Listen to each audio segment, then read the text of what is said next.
Ako ľahko dýchať, druhá časť.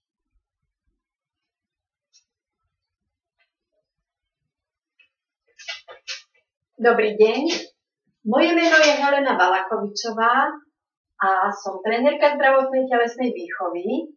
Pokračujeme Ako ľahko dýchať, druhá časť. Čo sa naučíme dnes? Dnes opäť budeme pracovať s nejakou pomôckou. Tou pomôckou bude spojenie prstov na rukách.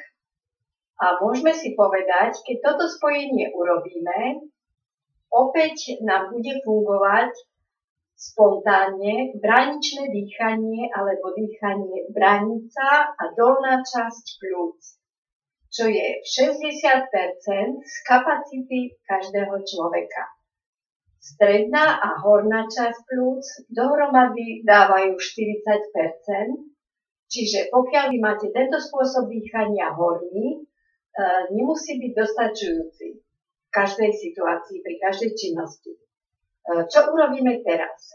Máme prsty, ktoré sú narovnané, ukazovák oprieme o palec a vytvoríme také očko na jednej aj druhej ruke. Prsty ostatné sú narovnané. Ruky si teraz, napríklad som v tomto sede, voľne položím na stehná, vyrovnám si chrbticu, zavriem si oči a nechám, nech dých voľne plynie. Môžeme si povedať, sedieť môžeme v akejkoľvek polohe. Pokiaľ to nie je možné v sede dole, sedíme na stoličke. Podmienkou je mať čo najvyrovnanejšiu chrbticu.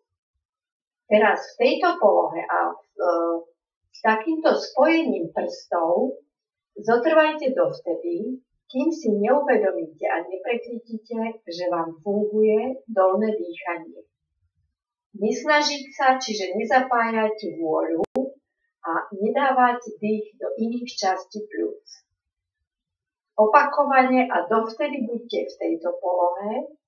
So zavretými očami je to ešte výhodnejšie. Pokiaľ si neuvedomíte a vnútorne neprecítite, teraz mi funguje a teraz mi dýchá dolná časť pľúc a súčasne bránica. Zapamätať si tento vnútorný pocit toho dýchu. A stretneme sa pri ďalšom tréningu.